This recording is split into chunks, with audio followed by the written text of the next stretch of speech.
About ethnic war in Great Lakes, ties between Kagame and Museveni. 4 April 1994 the Rwandan population was about 7 million with three ethnic groups such as Hutus, Tutsis, and Twas. At the same time, Rwanda has refugees in neighboring countries with effective number of about 300,000.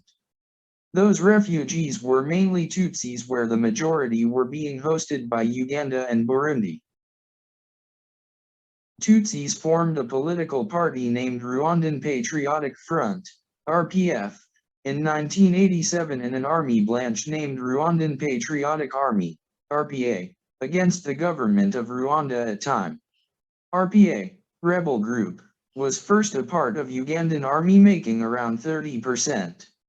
The commanders in rebellion such as Major General Giza Ruhigima was a Minister of Defense while Major Paul Kagame was Chief of Intelligence in Uganda. There were also other top officials such as Major Bunyanize, Maharabe Ngana, Major Kayatar, and many others. They were quite friendly with President Kaguta Yoweri Museveni as they helped him to topple President Abbott.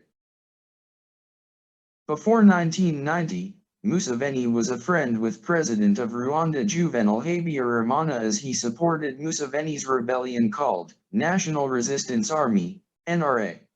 Rwanda facilitated them to sell coffee beans and buying weapon and their security in Rwanda was ensured by Rwandan security departments. For example, Museveni during rebellion used one of Rwandan hotels such as Diplomat.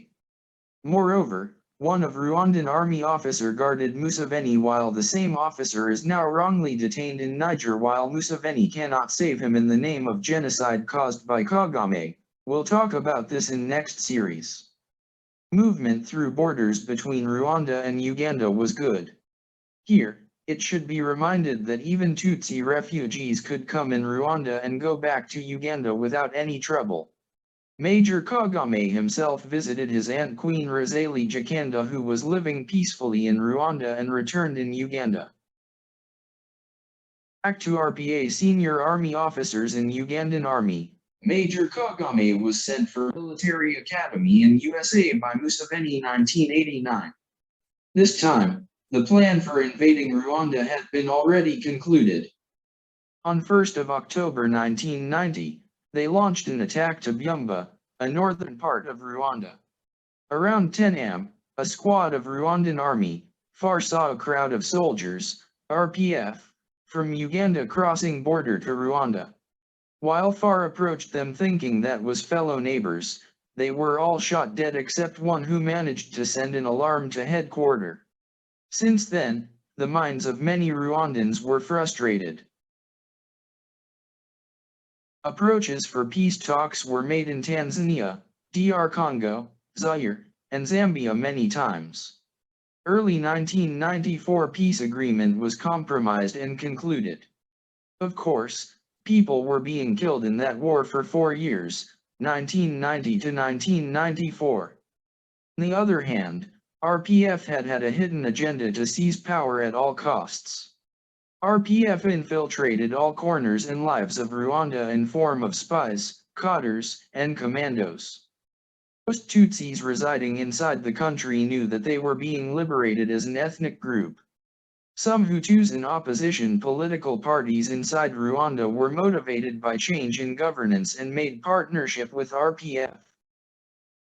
Due to the war, there were internal displaced refugees mainly Hutus. Those refugees had bad image from RPF soldiers as their families experienced atrocities from RPF. Remember, RPF was a movement of Tutsis. On April 6, 1994, RPF shot down airplane carrying two Hutus Presidents Juvenal Habyarimana, of Rwanda, and Cyprien Ntaryamira, of Burundi. The situation became more fragile, and the minds of people got confused and angry as the two presidents were killed by a terrorist's attack. It was now a fight between Tutsis and Hutus. Some Hutus retaliated and killed Tutsis while RPF was killing Hutus on the other side. Hundreds of thousands were killed, and today Rwanda count close to 2 million of people died. The media covered the part under control of Hutus and therefore Hutus were killing Tutsis. No media or research was allowed on the side controlled by RPF. Moreover, it is very important to mention that President Bill Clinton was supporting RPF in that war. International community recognized the genocide in Rwanda and committed to bring to justice those who were responsible on both sides. Sadly, only Hutus were prosecuted, and funny thing is once a Hutu is acquainted or released RPF must protest. Moreover, according to RPF every high-profile Hutus is guilty. This is evidenced by the acquitted and released Hutus by ICTR are still detained. Around 2010, Rwanda government changed the name, Genocide in Rwanda to Genocide against Tutsis. Today many Rwandans will preach you that there no ethnic group in Rwanda, but it is because a hidden agenda. The USA and UK government bless the regime of RPF. The capital city of Rwanda looks marvelous compared to some of African cities. Of course, Kigali City before 1994 looks different from Kigali City of 2020. The number of electrical lights has increased, the number of schools has increased, the number of cars has increased, the number of soldiers in army has increased. Furthermore, Rwanda has about 5,000 peacekeepers soldiers around Africa. Let's note here that Rwanda has been having conflicts with DRC, Burundi, France, and even sometimes with Uganda. In addition, many Rwandan refugees, mainly Hutus, are being assassinated around the world. After all, the president of Rwanda is considered as the most influential president in Africa. More details and ongoing Rwandan trends to come next.